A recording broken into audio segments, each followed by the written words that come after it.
Bon, j'ai toujours eu plein de rêves. Le problème, c'est que je sais pas vraiment comment je vais les réaliser. Du coup, je fais plein de trucs, tout le temps et dans plein de domaines. Et maintenant, ma vie elle ressemble un peu à un crossover de plein d'autres vies. Donc c'est un peu le bordel, mais c'est plutôt cool. Et même si je sais pas encore comment, je sais qu'un jour je réaliserai mes rêves. Du coup, ce que je me suis dit, c'est que ça pourrait être cool de tenir un journal de l'avancée de tous mes projets, jusqu'au jour où je réussirai à les réaliser. Et j'espère que ça va vous plaire, parce que c'est la 15e fois que je réenregistre, no joke. En tout cas, je te souhaite le bienvenu dans le premier épisode de ma propre série.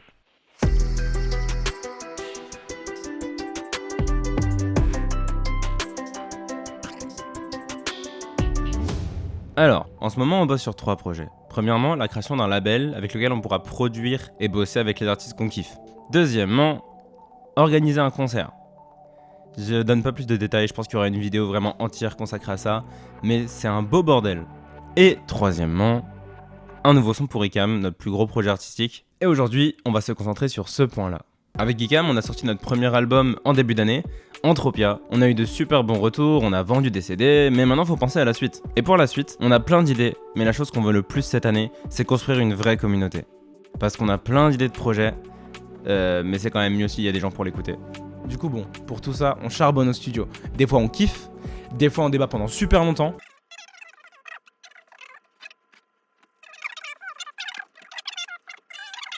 Et des fois on a des galères. Un niveau, mes frères, c'est vraiment une catastrophe cette session. Attends. Enfin bon, en tout cas de tout ça, il y a plein de sons qui sont nés. D'ailleurs, en voici quelques-uns. On était 5 dans l'équipe quand la prod a démarré. Le gars a volé le trésor, il s'est cru dans un de ses rêves. Je réfléchis, je dessine un plan en 2-3 traits. J'appelle les autres directs pour compliquer. Y'a trop de choses à faire pour une seule vie. Encore 1 million de problèmes qu'on jette dans le vide. Mes pensées se foutent en l'air. Parfois j'oublie que j'ai des millions de problèmes qui veulent partir.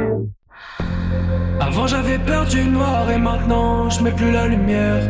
J'ai perdu tout mon espoir à 4 ans, je manquais d'un père. J'ai peur de tomber si bas, de faire autant de mal. Je ne lui ressemblais pas, je ne suis pas un animal. C'est cool hein. Par contre le problème c'est que du coup on sort quel son en premier? Bon déjà, on voulait pas sortir un feat, parce que même si on en a plein, surtout avec ce gars là, allez voir ce qu'il fait, c'est vraiment trop bien. Pour un premier son, après un album, c'est sympa de sortir un truc en solo. Du coup, pas de feat. Ensuite il y a ce son, Deadline.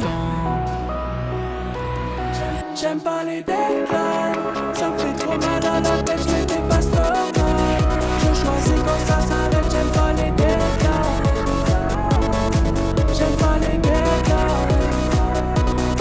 J'aime pas les deadlines. Deadline, c'est une maquette que j'adore. On l'a fait en séminaire. Pour ceux qui savent pas ce que c'est un séminaire, en gros, c'est tu prends plein de gens qui font de la musique, tu les mets dans une maison pendant 4 jours et ils font que de la musique. Du coup, c'est un son qu'on adore parce que vraiment, il est mi-électro, mi-rap, et c'est les 2 sphères qu'on adore le plus. Il est ambiançant, bref. J'adore cette maquette et beaucoup de gens l'aiment aussi.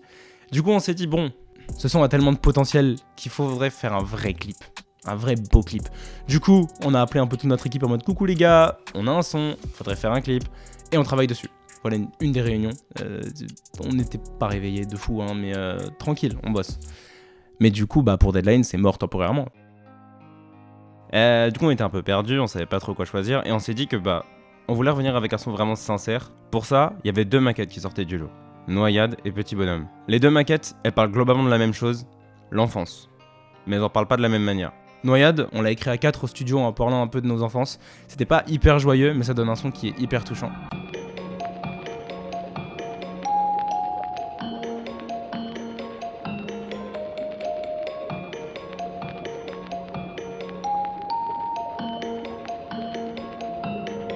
Quand je voulais. Petit Bonhomme, c'est une maquette que Kylian, la deuxième moitié d'Icam pour ce qui est musical, m'a envoyé. Comme ça, random sur WhatsApp. Mais j'ai tout de suite su qu'elle était un peu spéciale parce que elle parle d'un sujet que Kylian a toujours abordé finalement dans les sons à droite à gauche, mais il n'a jamais fait de son dessus et c'est un sujet qui le pèse depuis longtemps et ça fait 7 ans qu'on est meilleurs potes donc je commence à le connaître. C'est le manque de son père. Donc voilà, c'est pas super anodin comme thème pour lui et je le sais. Du coup, j'ai été assez surpris d'avoir cette maquette. Donc on avait ces 2 maquettes qui avait un gros potentiel, mais du coup il faut quand même en choisir une. Donc on a travaillé un peu sur les différentes maquettes et il y en a une qui est clairement ressortie du lot. Yo l'équipe, du coup bon, après avoir testé un peu tout, je pense qu'on est d'accord, Petit Bonhomme elle est mieux. On a notre nouveau son. Maintenant il va falloir réécrire et refaire une prod. Et pour ce qui est de la prod, je connais un gars qui peut s'en occuper. Bon, on se retrouve là pour une petite parenthèse où je vais vous expliquer globalement comment j'ai bidouillé la nouvelle prod de Petit Garçon. Pour commencer, j'ai repris les accords des type beat, mais j'ai rajouté un peu ma touche personnelle, tout en gardant quand même le côté émotionnel du morceau. Donc les accords seuls, ils donnent comme ça.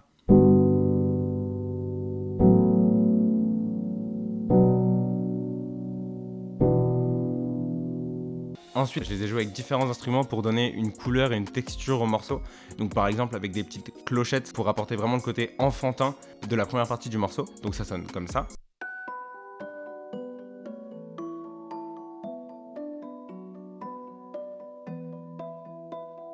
J'ai aussi utilisé différents instruments qui m'ont vraiment apporté ce côté crunch, déchiré. Ça veut pas dire grand chose ce que je dis, mais vous voyez un peu ce que je veux dire, ce côté un peu...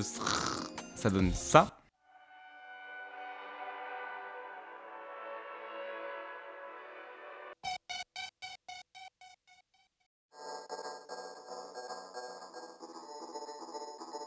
Ouais, seul c'est pas très beau, mais vous allez voir. Ensuite on a un piano un peu plus dynamique qui va venir vraiment donner ce côté plus rythmé au couplet. Il sonne comme ça.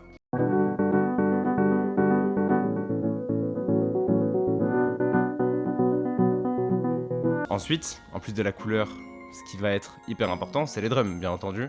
Les drums, c'est ce qui va faire le rythme du morceau. Et du coup, pour les drums, j'ai fait un truc un peu plus dynamique.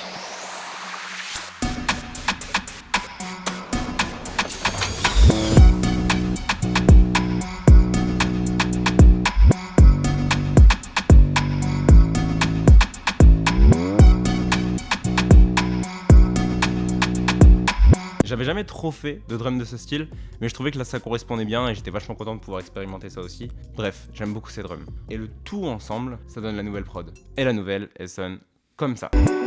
T'en as rien à faire de comment je questionne le monde, tu me connais plus, pour toi je suis devenu personne. Évidemment que je pense au moment passé ensemble pendant des mois, à nos anecdotes.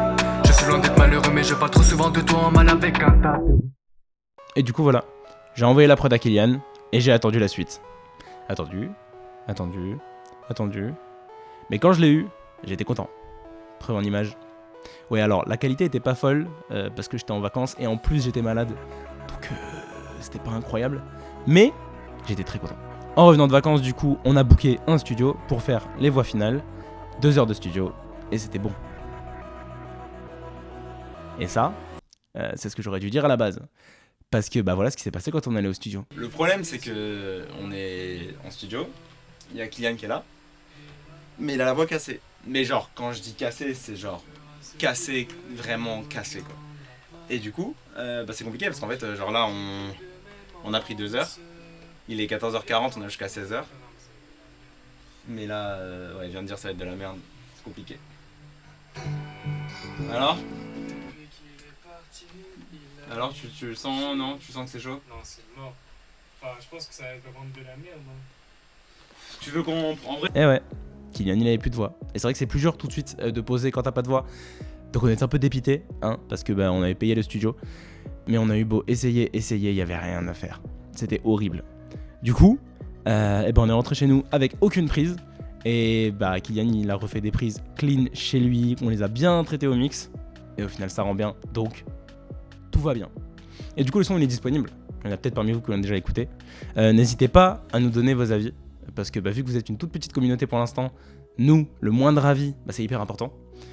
N'hésitez pas non plus à me donner un avis sur ce petit contenu, sachant que c'est le premier épisode, que ça va évoluer, que ça va s'améliorer. Et là, j'ai mis 1000 ans à le faire parce que je commence. Il faut faire des trucs pour devenir bon dans ces trucs. On retiendra cette citation. Bref, n'hésitez pas à nous dire votre avis sur tout ça. Et moi, du coup, je vous dis à la prochaine pour le prochain épisode. Ciao!